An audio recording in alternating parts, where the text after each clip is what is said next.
This scatter plot represents every PB I've set on rMC since first installing CTGP in early 2019.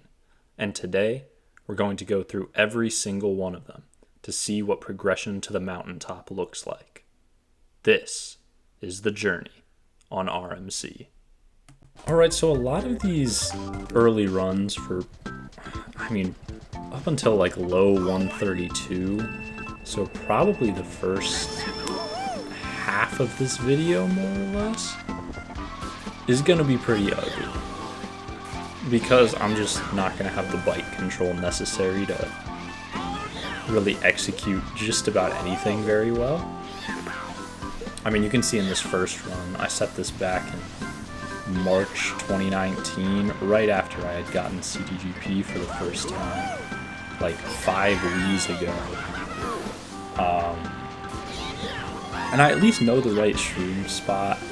I've definitely seen runs on this track, because like I'm trying to hop on the bridge for the double, but I mean, everything is just super delayed, because I'm not at the point where I can control the bike well enough, and I'm not at the point where I'm comfortable enough with the track's layout to just trust like early wheelies and early MT releases on drifts. And that's a big issue for a lot of newer players that causes most of the time loss that you'll see in beginner runs. Throughout this video, I'm probably just gonna talk whenever I see something that I think is interesting to talk about. There will probably be downtimes as well of me just not saying anything because I've already talked about it at some point, and I just don't really have anything to say about the current runs because a lot of them will look pretty similar, just with slight improvements. All of the runs are just going to be every PB in succession compared to the previous one. So no ghost on this one because it's the first one I have. I mean, I'm sure I had PBs before that 139, but I mean, they were on vanilla way back, and I didn't know how to extract ghosts from vanilla back then, and yeah. This is the second run, high 138, not high 138, low 138, so about a second of improvement. And even though I'm not really like taking turns properly, you can see the value of just going tighter in a lot of places. And that's where all of the time save really is going to come from. An actual like proper looking double trick there. A high double, so not good, but at least closer to what it's supposed to look like. You'll see on the shroom in a lot of these early runs that I'm aligning very tight to the wall, and I'm also hopping very late in the middle of the shroom. And what that causes is that big air pocket you get that basically just launches you off the shroom super wide, and is how you get shrooms that are really, really slow on this track. I'm still only doing 1 MT on the first turn. At this point, I doubt I knew how to do a chain drift. I mean, just look at the tunnels. I'm basically just trying to take a straight line through it, hopping and wheeling. No semblance of a proper 2MT tunnel.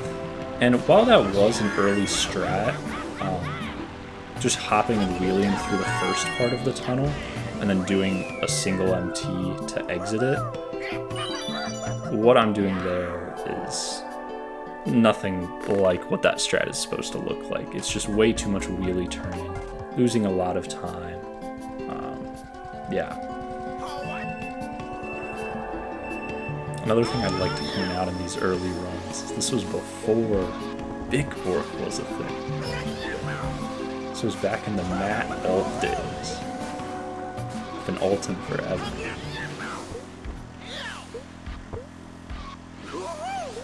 Like, you can see it there. I was just way too late to recognizing I had a good line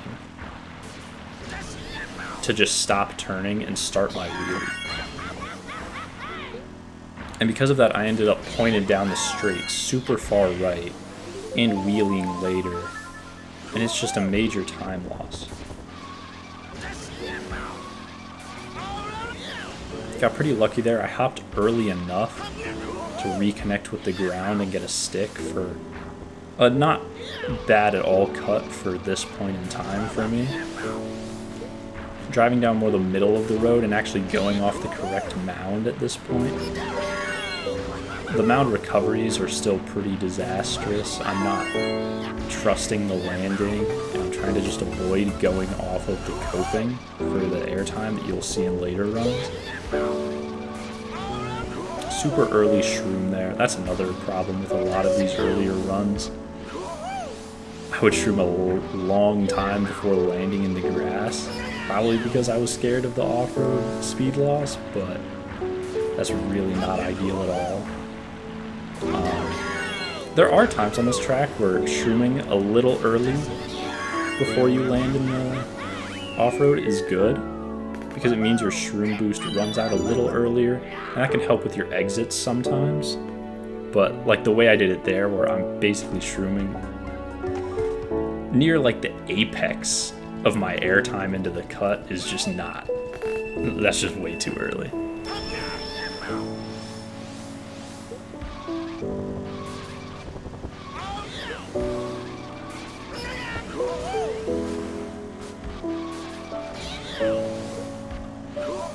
And here we actually start to see the very old tunnel strat being done kind of the way it's supposed to, with an actual drift to exit it.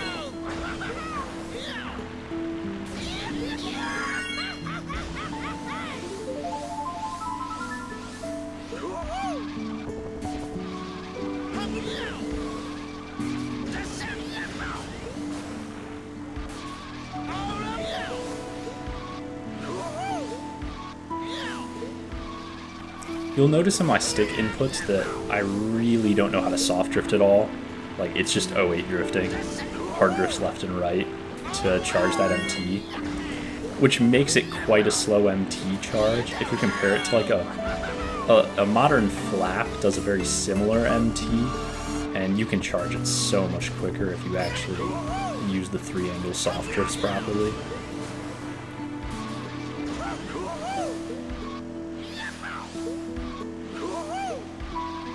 It's not entirely 08 drifting though. I do have some semblance of delay drifting even at this point.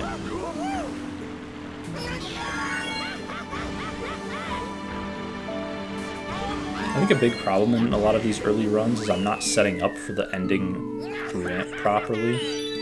Like, I'm basically releasing my MT as I'm getting to the bottom of the ramp, so I'm not giving myself enough time to wheelie and then hop.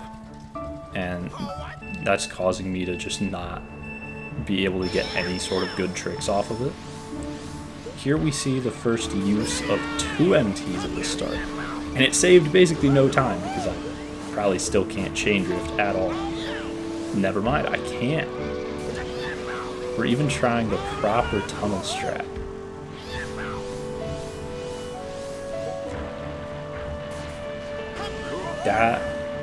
And this is also the first time the mound section is being done more or less properly. This run is a big marker of progression in like actually driving the track the way it's meant to be driven.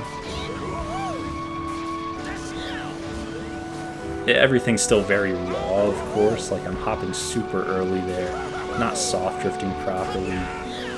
You can see that I have no idea when chains are coming. I'm just mashing super slowly on the D-pad. And I still can't really control the bike super well, so going off of the mound is a little questionable as to where I'm gonna end up landing.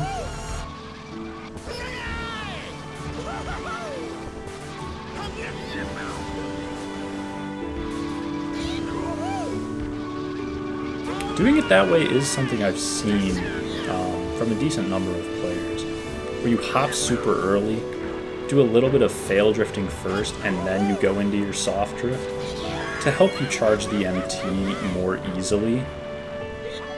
It loses a lot of time. I think it also makes actually getting the slip drift a lot harder. Because from that angle, the terrain just isn't really as favorable for you to do it. It doesn't set you up for the rest of the tunnel very well. A Sam start boost. Yeah, see, at this point, the time is so slow that it really doesn't matter. Losing 0.1 to a Sam.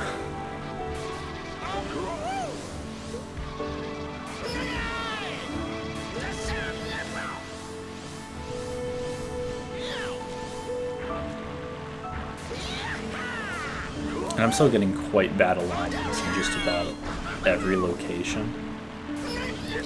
Something else you'll notice is I make absolutely no use of twist chains at this point. Compared to today, where twist chains are basically all I do. I hate doing straight chains. Like, the twist is just part of my chain timing now. And it can be super useful in rMC because the little realignments can save you a lot of time. And they can make certain turns easier to do, like the first one here. If you twist there, you just give yourself a more favorable angle for it. A stick into the cut, oh my goodness.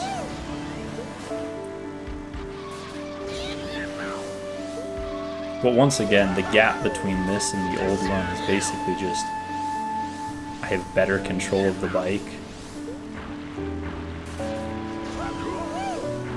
That's probably the best mound section we've seen yet. Sort of proper looking double trick. And that's really all it is in these early ones, just improving bike control so you can do more of the strats more correctly.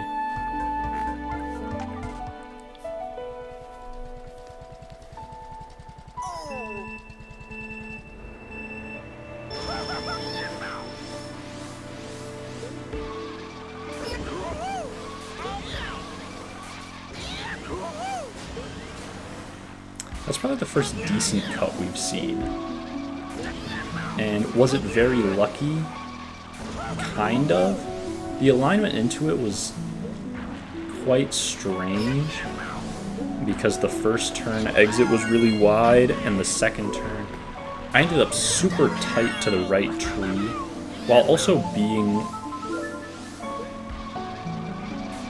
not in a very angled line into the cut like you usually are. But if you hop late in that scenario, you can still land flat and end up getting decent enough cuts. Just a bit of a weird situation to find yourself in.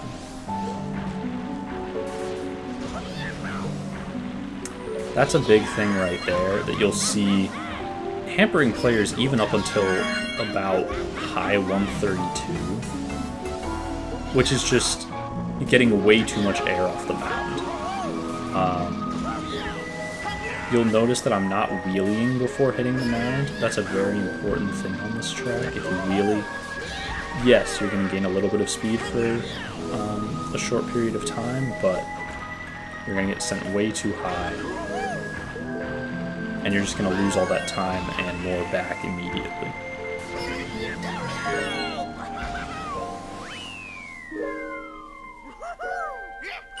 And obviously, the more to the left you hit on the mound, the less off the ground you are. The less sloped up on the mound you're hitting it, so you're going to go not as high.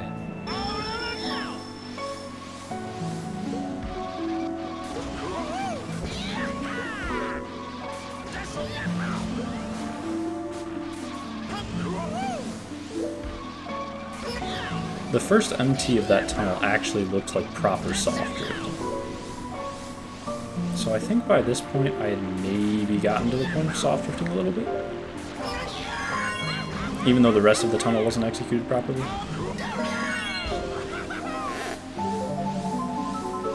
The last turns are also getting quite a bit better. I'm giving myself enough time between the MT release and the bridge to actually get proper ramps. 3 MTs in the tunnel is an interesting strat. It's very slow, but I think it's also a lot easier to do than like a good 2MT tunnel. So if you're more confident in being able to do another chain drift into a third MT, if you're not very good at aligning out of the tunnel, then it can definitely be something viable if you're at a level like this.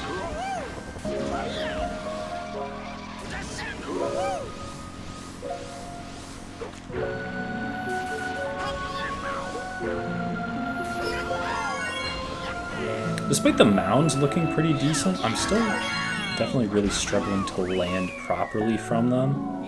Like, the wheelies are often quite delayed on the landings, which can throw off your line into the last turn, and also loses a bit of time, of course.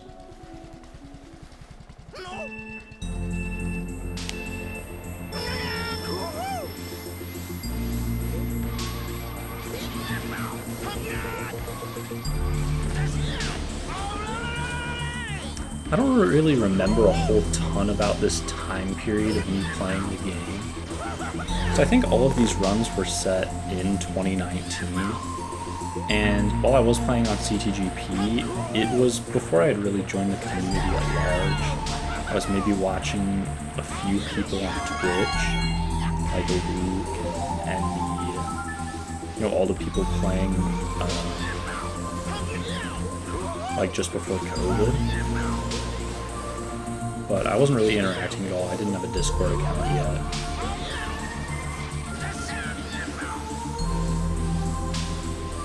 So I didn't really have any way of like getting tools and tips for how to improve. It was just watching runs and getting more experience with the game so I could control the bike better and try to copy what I was seeing from other players.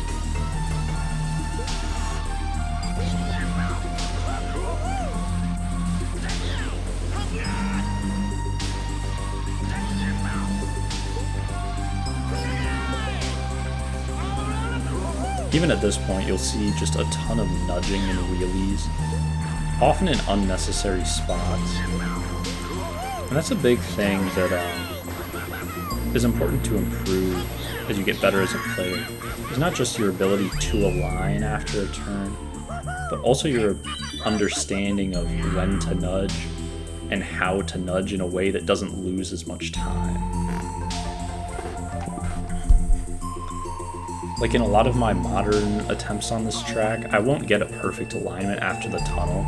I'll be able to recover it by doing like basically one frame nudges repeatedly, where you don't end up dropping your speed that much, compared to doing like one big yank or a bunch of big yanks in a lot of cases that do end up costing you all your speed.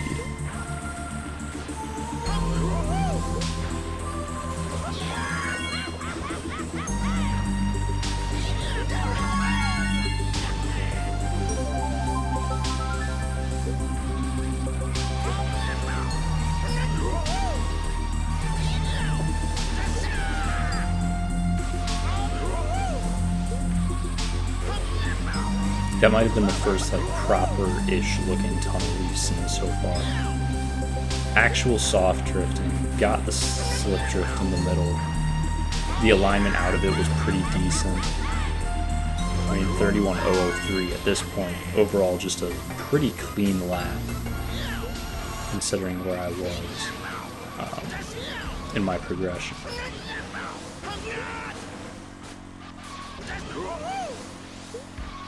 A big thing you'll notice on the tunnel is I'm hopping quite late at the start. And this is helpful for when you're not very good at soft drifting. Because you just have more ground to cover to the right if you hop later, which gives you more time to charge the MT at less soft angles. Because you're going to cover more right ground faster. But it does lose a lot of time compared to hopping earlier and actually soft drifting well.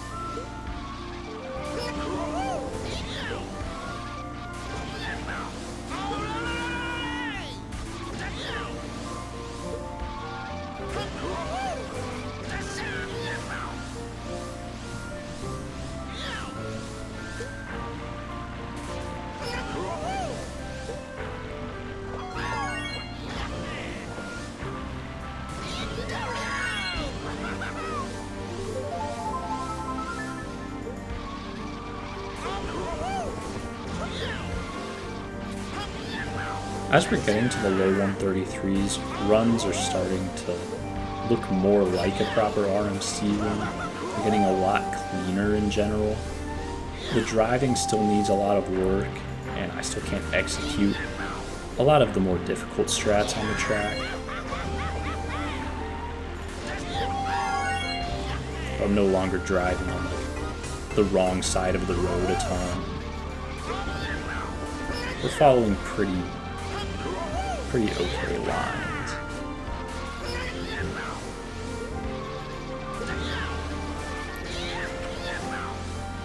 I've also stopped just mashing the D-pad the entire way down a straightaway in hopes of a chain, and I'm doing more of a timed span, even if I don't think at this point I was able to actually properly time chains.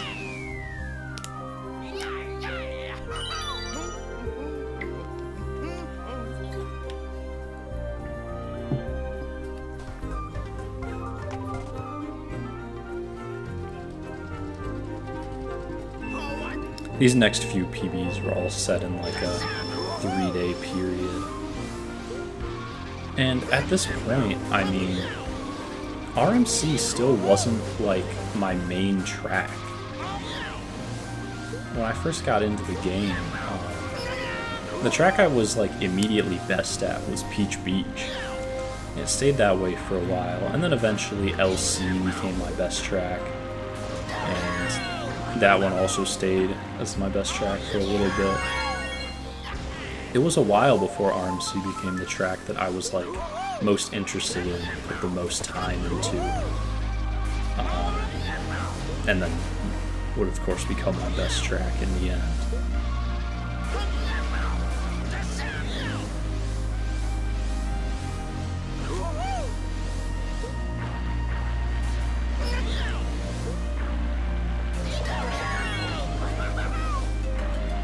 I think the spear might have just been easier to control early on for me, because the drift wasn't nearly as good as the flame runner.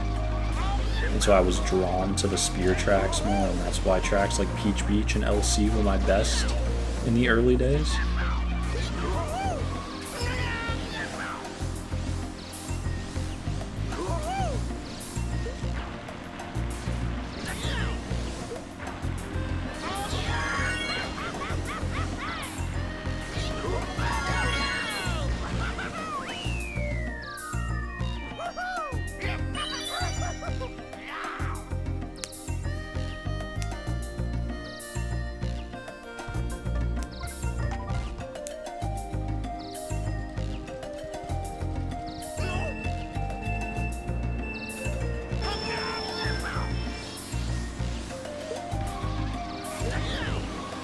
Alright, so that was a little bit of an interesting beginning, in the sense that I didn't rock in my drift at all. And I mean, like, the theory behind it makes sense, you know, when you rock in your drift, you're charging your MT slower, so why do it? You should really just soft drift the whole thing all at once, and if you look at the task, that's what it does.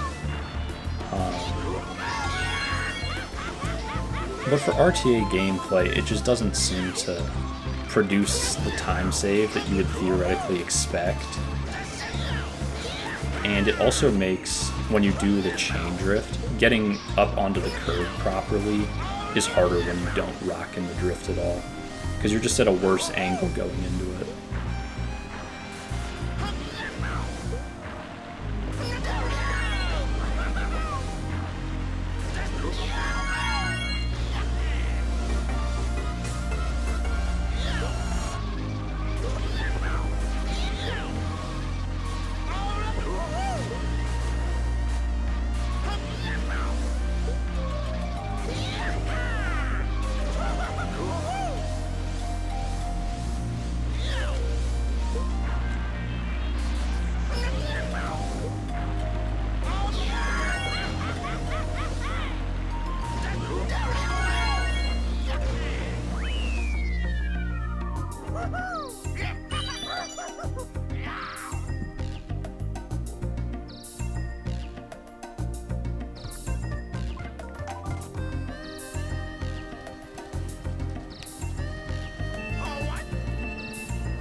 Another thing you'll notice in all of the tunnels that I'm doing at this point is that I'm not very quick with my slip drifts. And what that causes is the slips end up being wider. And that gives me a bad angle for doing the tunnel exit quickly. So I'm doing the old strat of holding my MT out a little longer. That you'll see even in like Fox's run.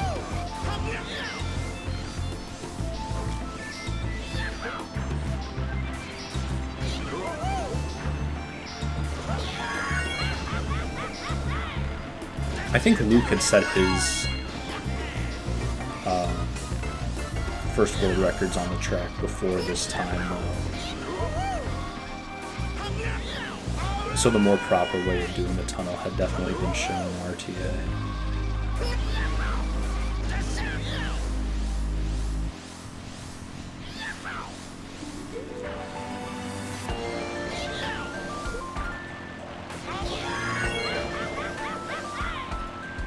Another thing is, even at this point of getting to 132, I'm not using the curbs on the side of the track super effectively. Like you'll see on the single mount, I went into it a little too tight there on lap 3 and got pushed a little wider than you would have liked. And on the U-turn prior to that, I was like, I don't know, 2 bike widths away from the curb, instead of allowing the curb to push back against me and keep me in a good line by going tighter.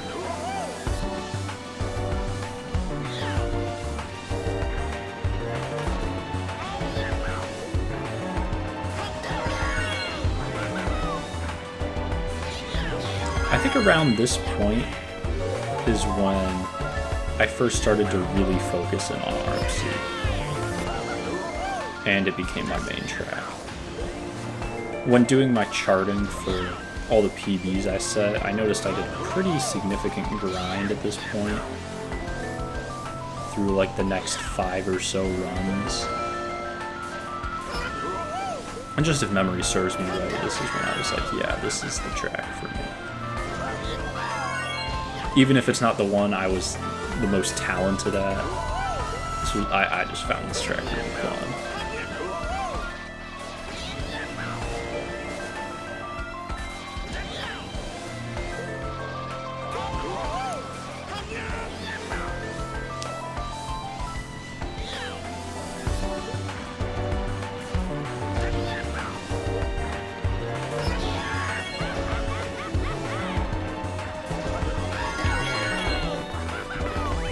If you look at the input viewer and a lot of the drifts I'm doing, you'll still notice that while I am soft drifting, it's just a regular soft drift. There's no real semblance of super soft drifting yet at this point, which on rMC is something you really need to develop if you want to get a fast time, because it just opens up so many more possibilities for speed on the tunnel.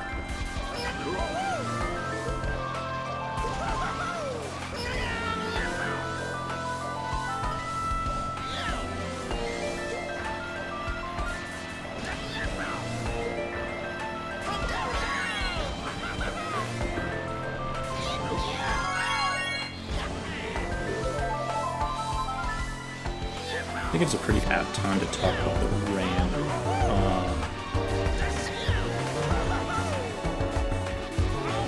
This was before I knew how to do the fast double at all.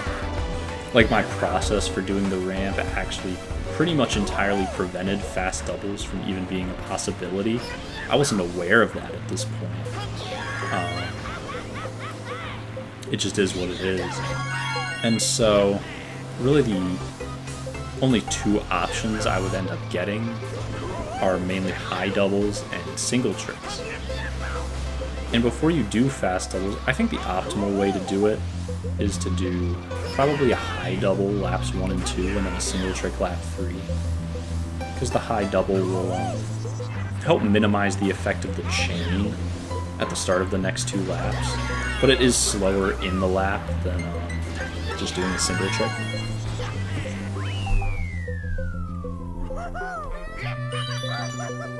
And at this point, chains were not something I was getting with any sort of regularity.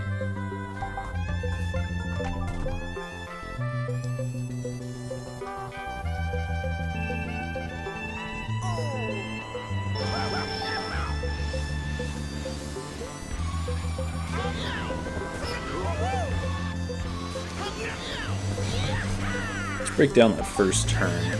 So I got the ride up the curb properly there. The problem is I then came off of it too early. And I ended up with a line way too tight entering the second turn. And then I went and tried to drift on the curb on the second turn, which is generally a bad idea because you end up getting a lot of little bounces afterwards most of the time, and those really hinder your ability to get air into the cut.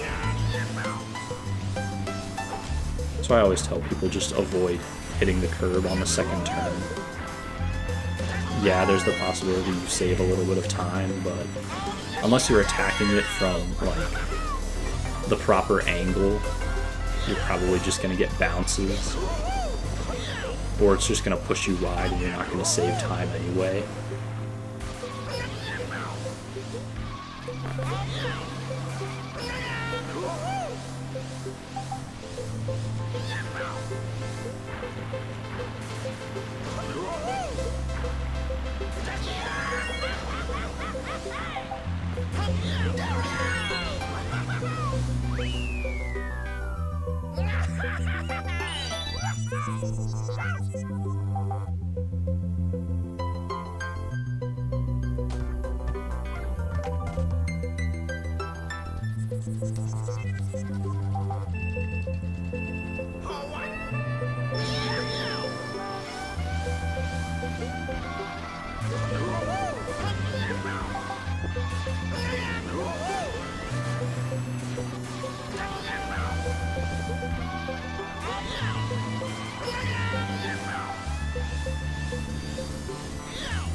I mean, that right there is a great illustration of why doing like proper single mount tricks is so important. It just saves so much time if you can go reasonably low.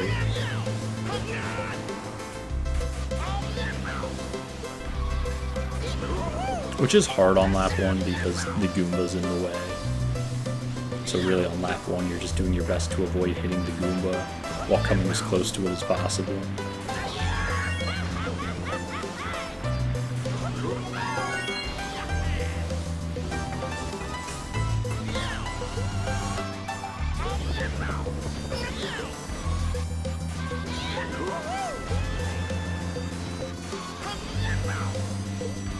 On the shroom there, this is another thing we should probably talk about. When you get super high air into the shroom on this track, you really have to hop just about as soon as you land.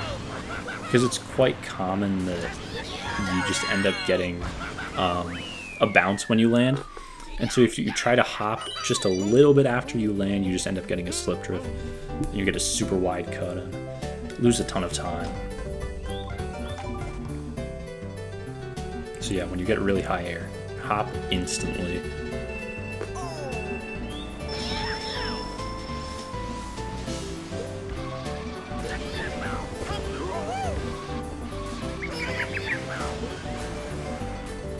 You can still see in these runs that I'm aligning way too tight into the second turn.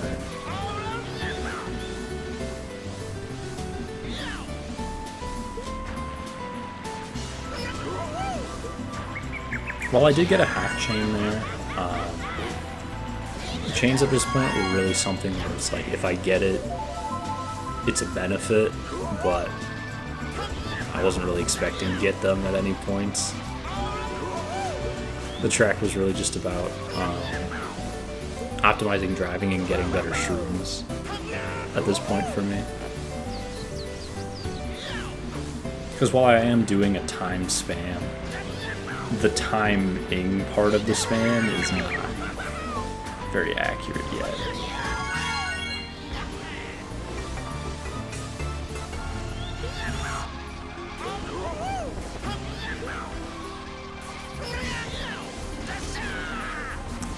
See, that right there is the problem with aligning too tight into the second turn.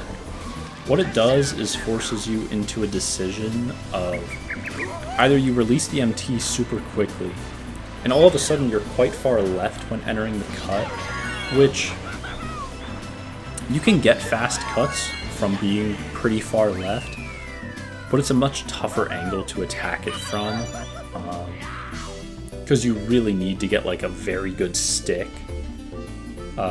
to get around the wall. So you end up failing cuts that way a lot.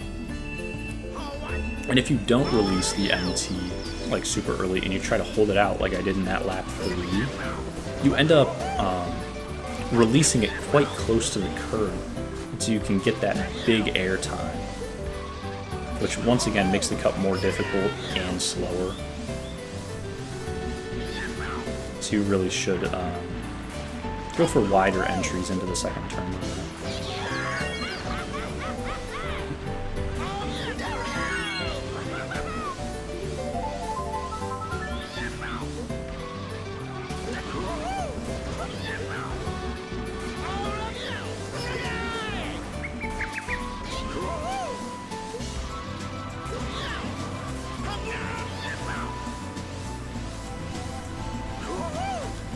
At this point, I had gotten pretty decent at aligning the bike into good lines after turns, which is pretty huge for saving time on this track. Like after the tunnel, if you're aligned down the middle of the road versus having like a really good alignment where you barely miss getting pulled into the off-road on the left, you're probably saving 60 or more milliseconds. And as you can see in that lap 3, that was like a perfect time to do a twist chain to try and fix the line from being in the middle. But I still wasn't twist chaining at this point.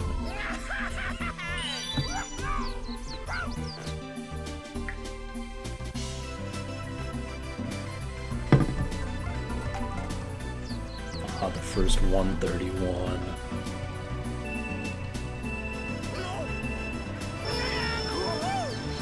This was the point where rMC was like definitely my best track by now.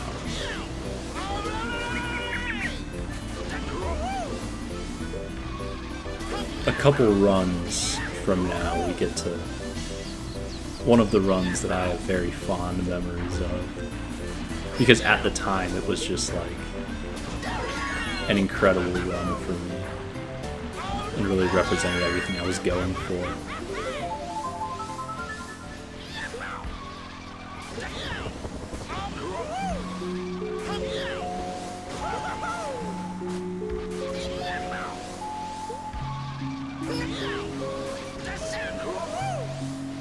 And the improvements at this point are still really just about taking better lines.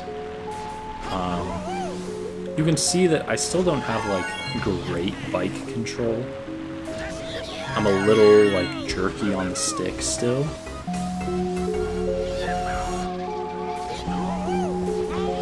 It's not like nearly as crisp as it'll be in later runs.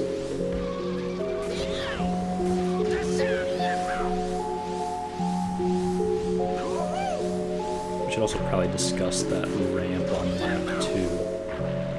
It's a pretty rare type of ramp that I always used to call a semi-fast double, because in effect what it is a fast double, except you messed up because you nosedived. And so you don't end up actually getting the fast air. And that was something I didn't know about back then.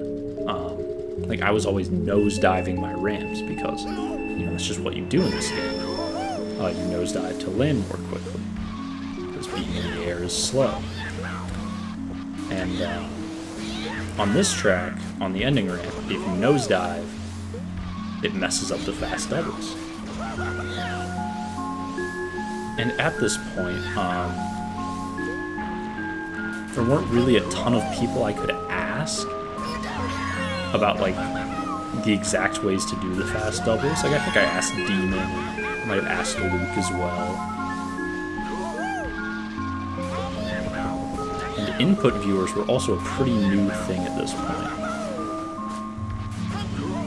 Thankfully, there had been some more recent runs.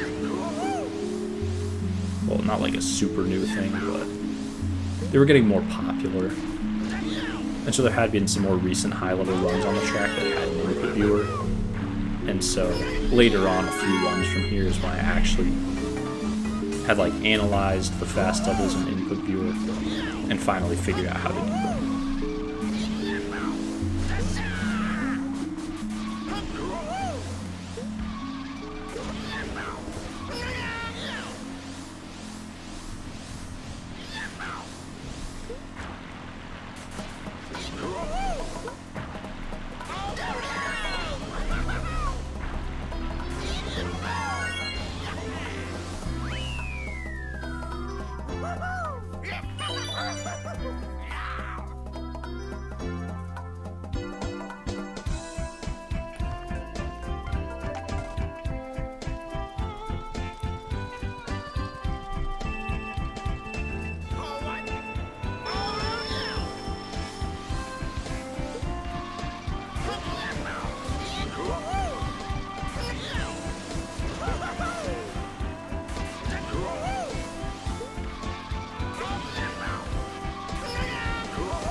See, that right there is much better nudging.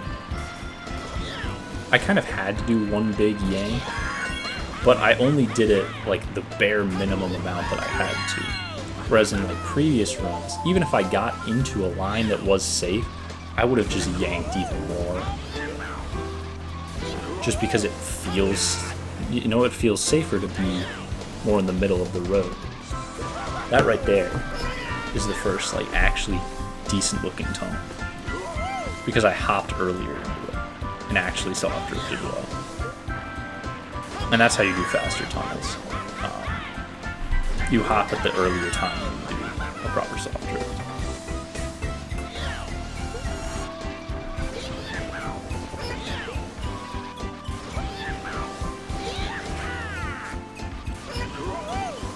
You'll notice after most of the shrooms, I'm aligning like quite far left. Because once again, it makes the tunnel easier to have that extra space for charging the first MT.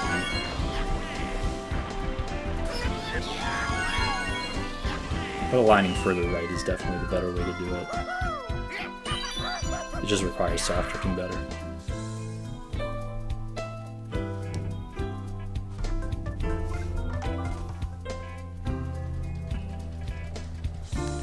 Alright, this run holds a special place in my heart. This was the last run I set before I actually knew how to do fast doubles. And I think at the time that I set this, my best splits gave like a high 0.4. So getting a mid-7, like 250 milliseconds off my best splits was just wild at the time.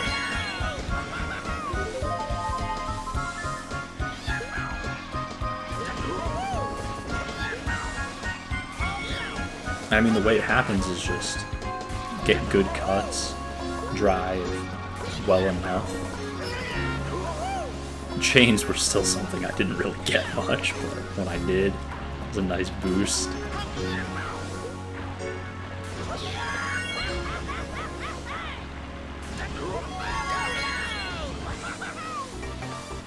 I think you'll also see that I got a wheelie off of the single mound there.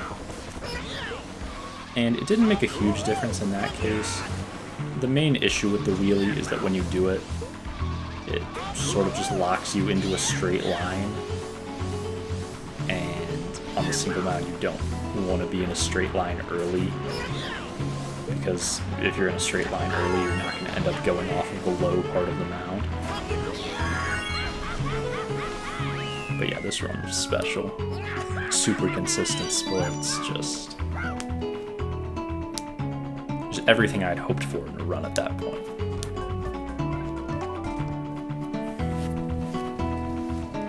I'd also adopted the big board persona by this point, which was certainly an upgrade over the old one.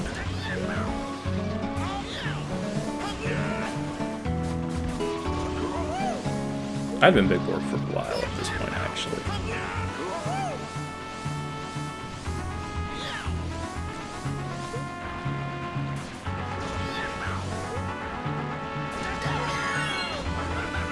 I think I first started Big Bork in like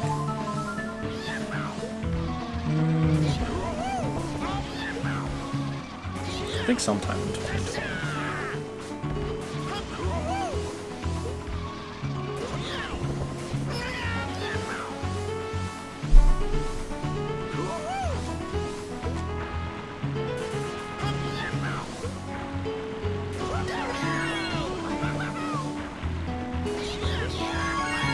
Still nosediving the ramp. Maybe it's the next one that I actually figured out.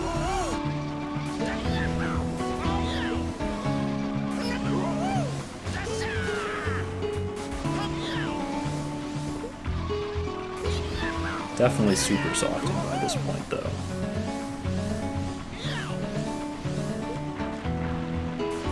And also still not trusting the curbs much at all. Yeah, there we go. First fast double in a run. I'm not sure if I was actually tail diving it or even being neutral. I wasn't really paying attention there. You could still occasionally get a fast double with the nosedive. It was just a lot rarer. And you would get those weird semi-fast doubles a lot more often.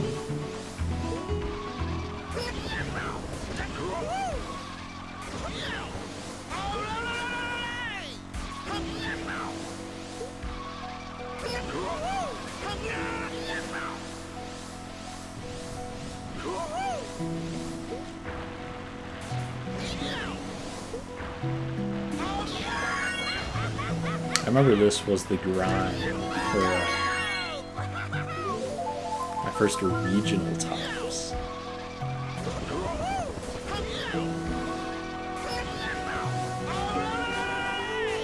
Which felt huge at the time.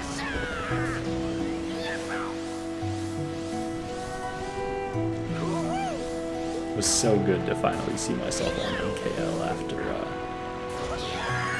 the run that comes after this one. This was like the longest grind I'd ever done on the track. I think I played rMC for like a month straight, which doesn't really sound very long, but I wasn't much of a big grinder back in the day. Like I would just hop on a track for a few days, probably get a couple of PBs, and move on. Because, you know, when you're still newer-ish to the game, you just improve enough between each time you come back to a track that you can immediately get back on it. You have better bike control and you can set PBs pretty easily. But yeah, this was the first regs run. I think it was 12th worldwide when I set it, which is kind of crazy to think about at this point. This is certainly not 12th or even near it anymore. This track has gone through many improvements since then.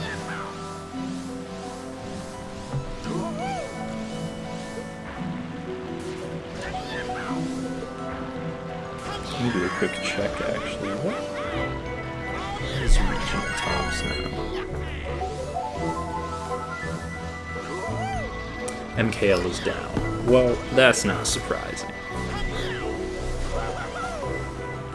So I don't know what regs is now, but I'm assuming it's a 130.9. Which at this point in time, I think a 0.9 would have been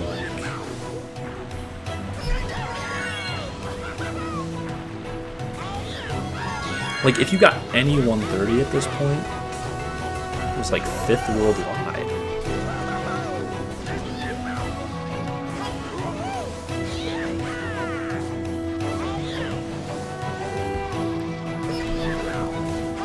But yeah, most of the improvement I was seeing at this point was just from utilizing the fast double, super softing on the tunnel, and slowly getting a little bit better at the chains.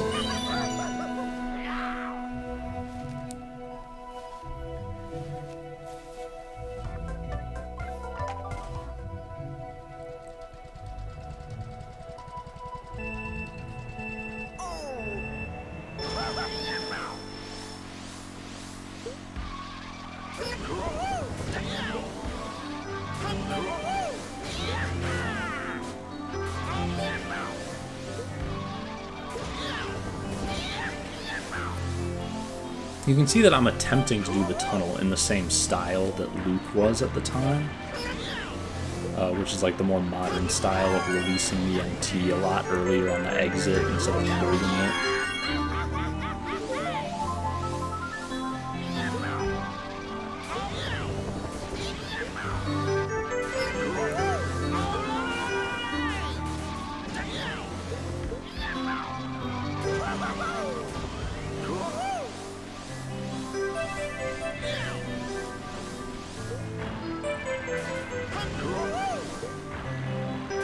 Yeah, I'm still, like, just not able to put the bike where I want it to be all the time.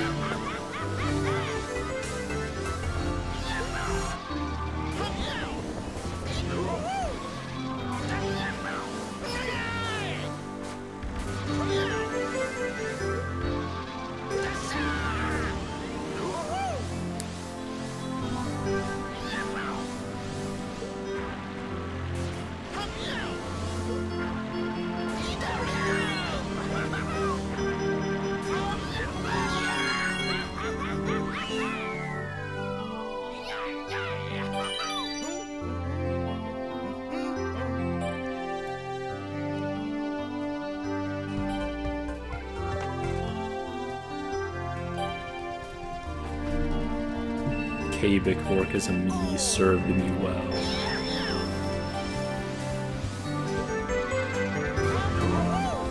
This period of time on rMC was a lot of fun. I would basically just pick it up like once every month or two, get a quick PB in like a week of playing it, and then just move on to something else. And all of these times were worldwide tops at the time. Because once again, it was, I mean, this is sort of the time period for me where it was just like, yeah, get more chains, get better shrooms, and get the doubles. The driving still has a ton to work on here, but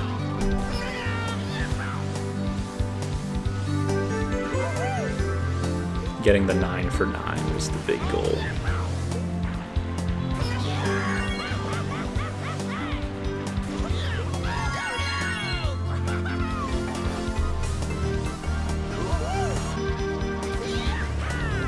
And you can see how much I had improved with the double in just a few runs. Like, I'm getting it most laps in runs at this point. And a lot of that is just from... I spent a lot of time practicing it at this point. This was before any tools like SP, and I didn't have a computer that could run Dolphin, like, even remotely well. I think my old laptop, like, capped out at about 30 FPS on Dolphin, so it was completely useless for practice. So I would just drive back and forth, practicing the double for like 15 to 30 minutes to start a session.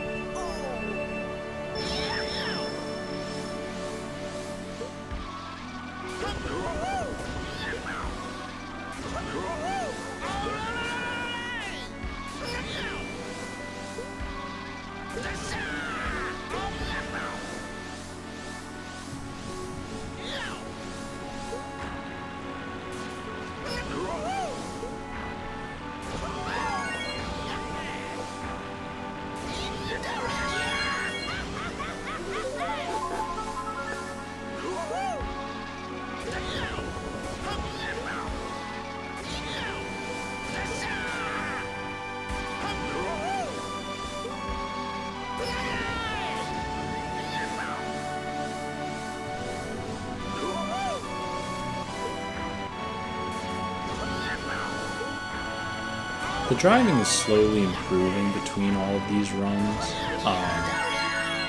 The first turns are getting a little cleaner, the tunnels are getting a little cleaner, and the single mounds are getting a little cleaner.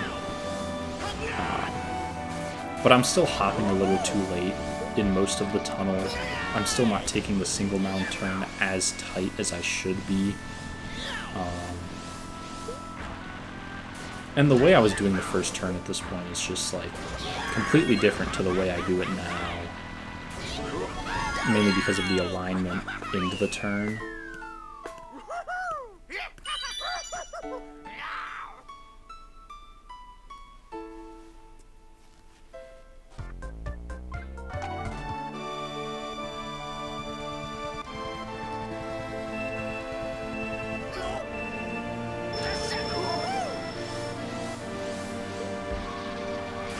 On lap 1, it's the same, though. I'm talking about laps 2 and 3.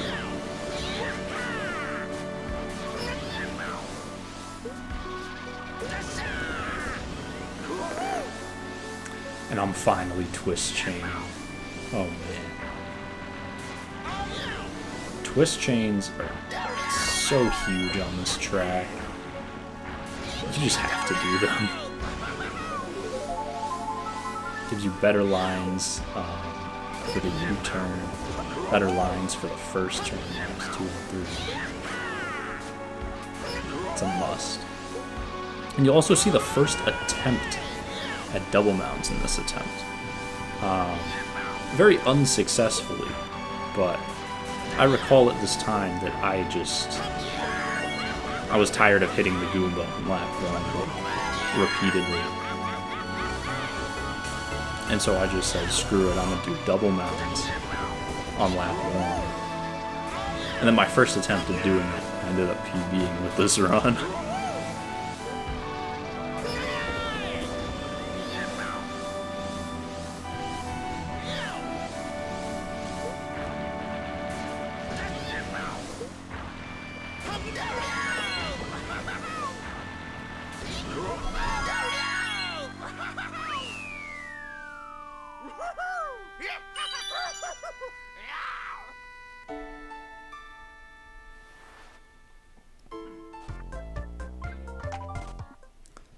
At this point in time, I don't know if it was still the case at this point, but like for a long, long time, my best lap 1s were actually better than my best lap 2s and 3s.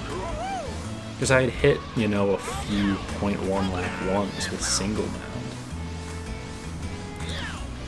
And I just couldn't do it on laps 2 and 3.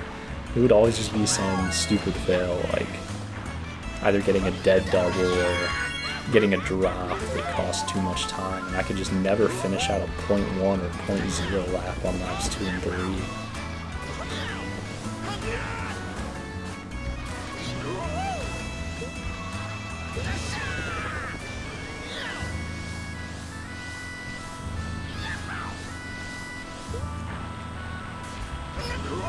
I'm finally starting to use the curbs on the side of the road more effectively now in the driving. Still not like super cleanly to the degree you'll end up seeing in a lot of the 130s, but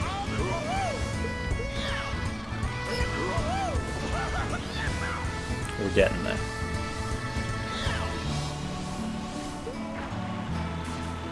Yeah, like that.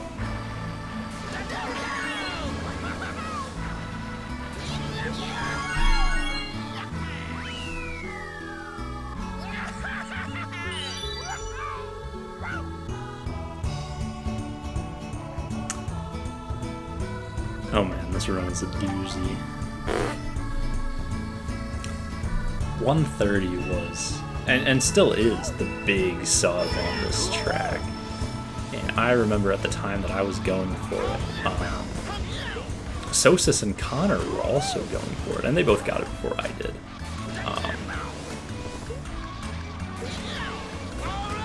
It was really fun. There was a ton of activity on the track. And I adopted actually trying double mounds all 3 laps.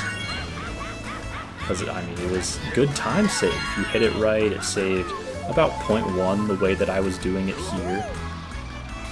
And something really interesting you'll see is I'm doing a spin drift as the setup for it. I remember the first times I was trying double mounds, I was just doing a regular hop. And wasn't having a ton of success. And then I tried the spin drift, and at the time for me, it just worked super well.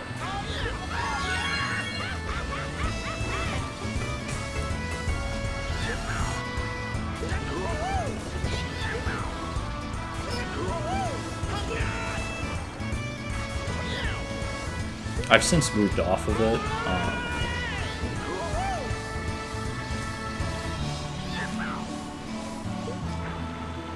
I don't like the method as much anymore. I think if you know what you're doing and just do a regular hop, it's more consistent and faster. But it's an interesting method that I think people should give a shot to if they're having trouble with the regular double mound entry. And yeah, you'll see at the end of that last run, just a disaster on the lap 3 double mounds. Nearly missed the mounds entirely. And lost about 250 to 300 compared to just doing a regular single mound. I remember that run could have beaten Fox. And could have been second worldwide at the time if I had gotten a good ending. It was not meant to be. We got the biggest 4.992 out of it.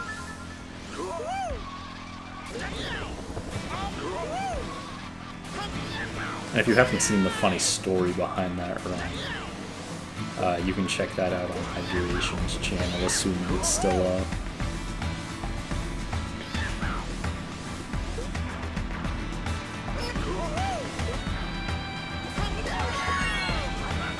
As you can see in the next run, I had moved back to doing single mounds, just for consistency's sake, really. Throughout basically my entire time of playing this track, whenever I play with double mounds, it just ends up becoming a massive, choke point for failures.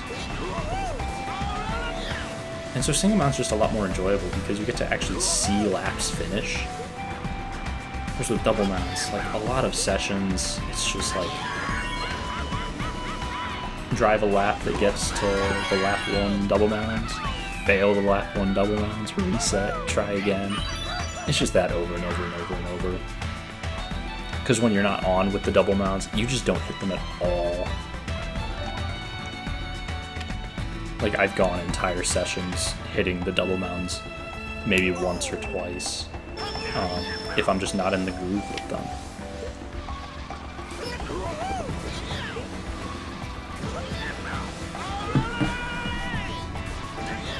A lot of that is my fault in just attempting the double mounds in a way that's if you're not really in the feel of it, you're just not going to hit it at all. There's safer ways to attempt it where you can more easily line up and aim for where you're trying to go and get them that way. But it's slower to do it that way, so that's always the question. Do you do the double mounds the safe and a little bit slower way, or the much harder way that has the potential to save more time?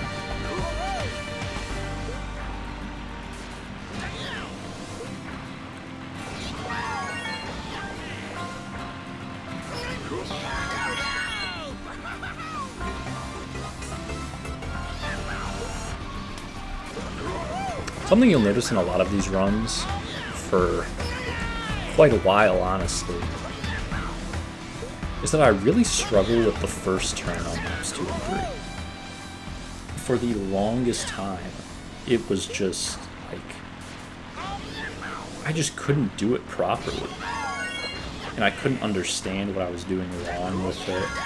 But my first turns laps 2 and 3 were just always really slow.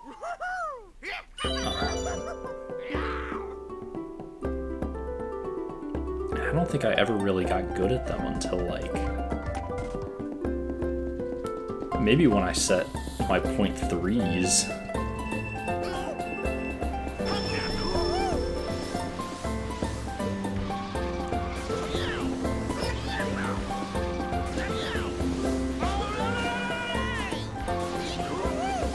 Here we see a very fast tunnel, and this is a very important strat. If you take a tight line after the shroom and ride the curve, you can get something that's pretty akin to a slip drift going off of it to start the tunnel, which helps you charge the MT in time from a super tight angle. And if you do it that way, it's really fast.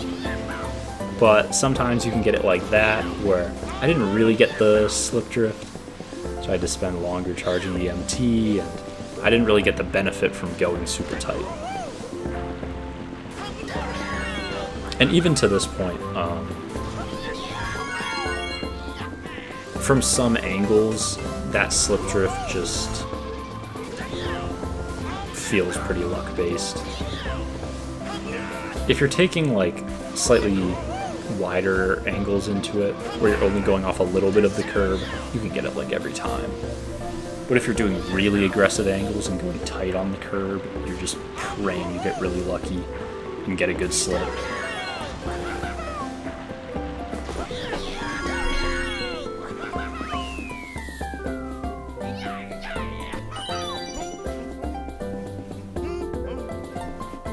As crazy as it sounds, this time period, when I was in like the high 130 range playing it with single mound, might have been when I was the best at the fast double, even to today. My consistency on it was just ridiculous back then.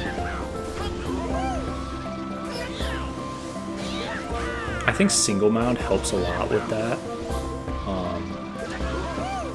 because you just get such consistent endings.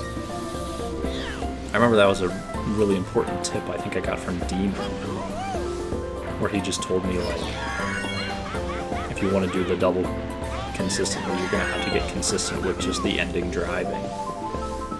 And it's very true. And it's why doing the fast double after double mounds is so difficult. Because you get such different endings. Honestly, from a lot of them, the QM is kind of nasty.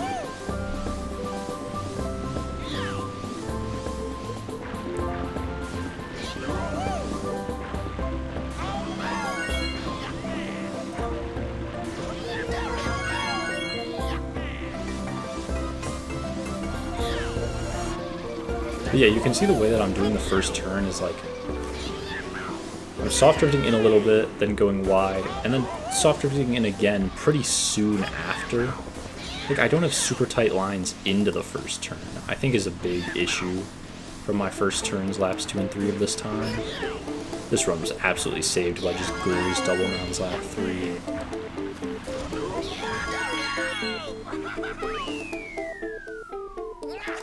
And yeah, doing the first turns that way just loses a little bit of time.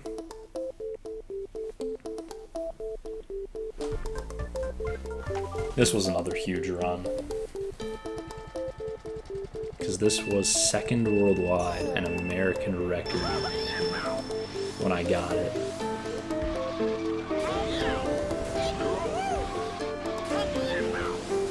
The Big Fox Bop. I don't even think it was a particularly, like, super clean run. I think lap 2 had a big mistake.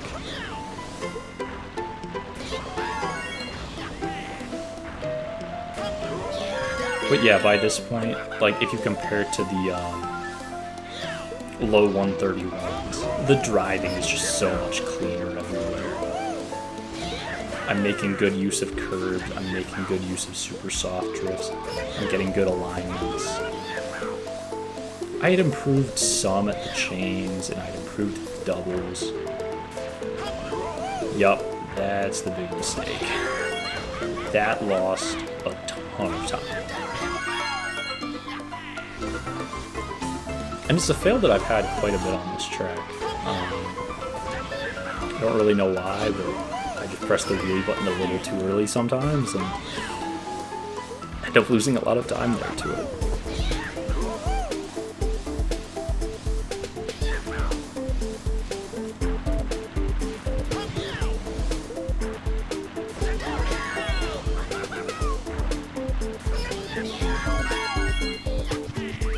I had also started doing drifts off the doubles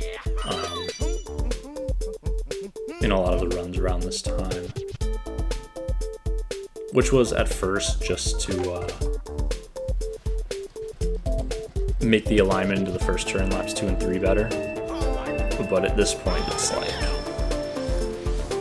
it's just habit, it's just how I do the double now, so I'll do it on, it just became habit, and so I'll end up doing it lap 3s even though there's no point to it on lap 3.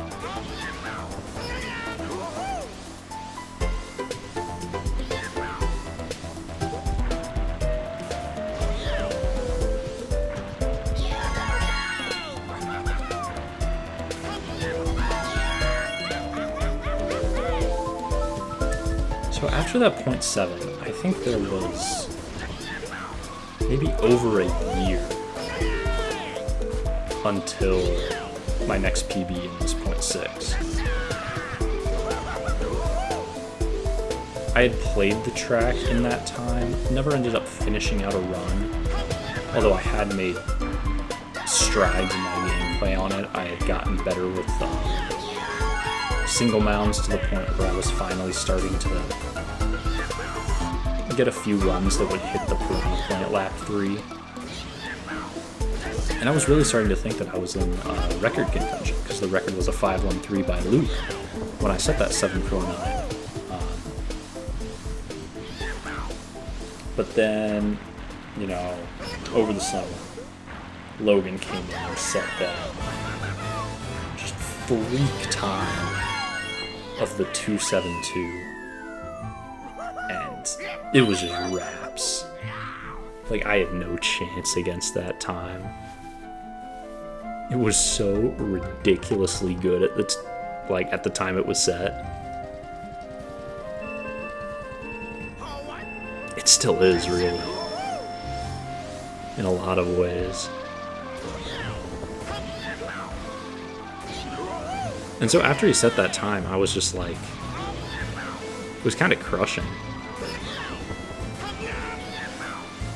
I ended up not playing the track for a while because I was like, yeah, record is just out of reach for a long time.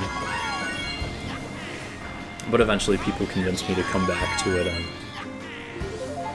start playing it with double mounds more, and I was able to get my hopes back up with a few decent laps and paces.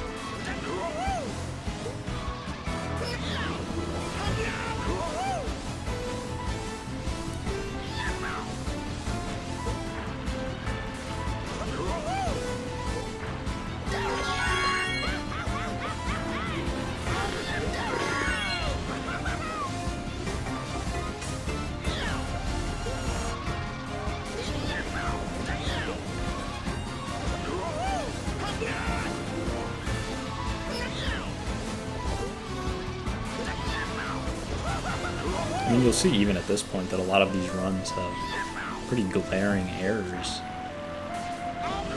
But double mounds just make up for it in saving so much time.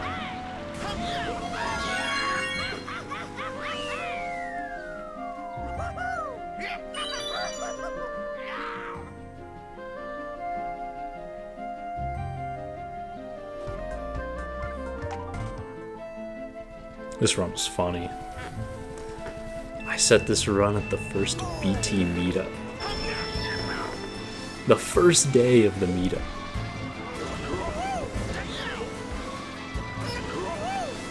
With the pickpork me that I think Bint put on my Wii.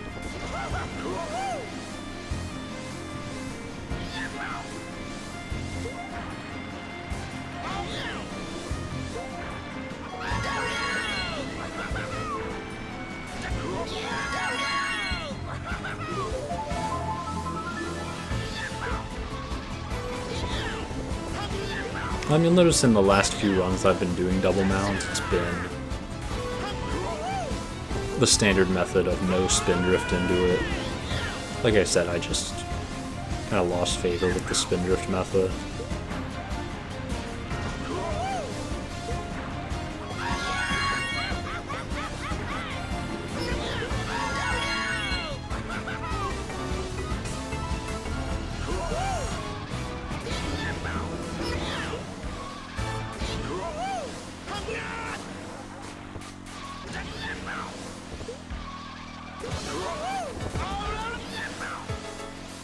That drop saved this run from hitting the plant.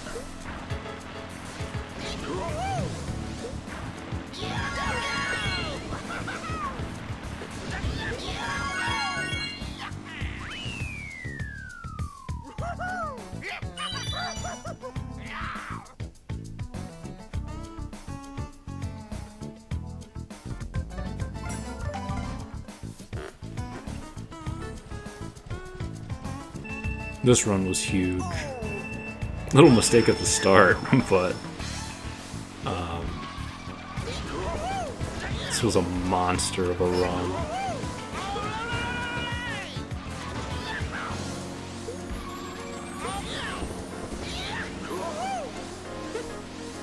By this point, I had improved a decent bit at the chains.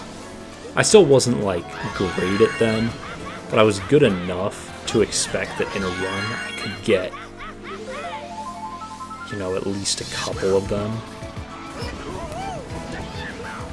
And that I wouldn't have like disasters of just everything being drops.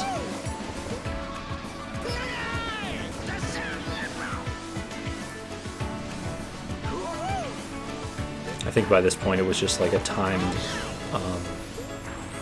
2-tap. It's like first tap is the actual timing of the chain, and then the second tap is just a catch in case I miss it early, so that I don't end up completely kezering. But yeah, this run was ahead of Logan's world record. Even after the drop, because it was tied BKP, and then I got a great shroom lap through.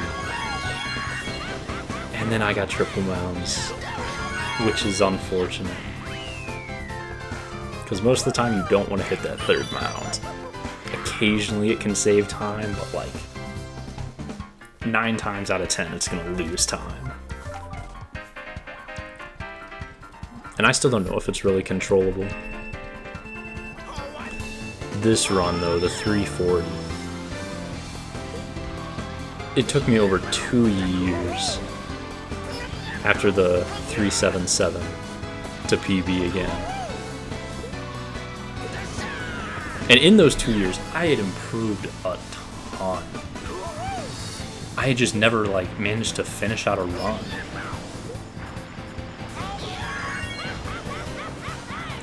And this run is really just like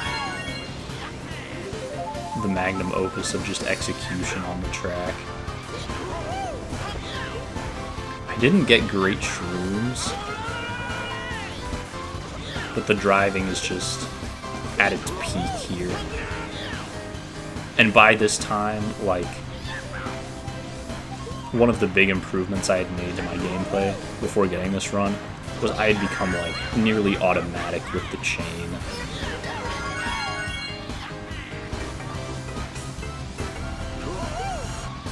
I had finally figured out how to do good first turns.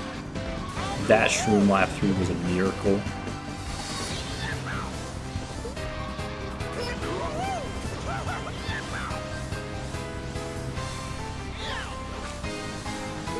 And yeah, it was just very clean driving the whole way, except for like the second turn lap 3. And chains and doubles and good execution throughout. And that's everything.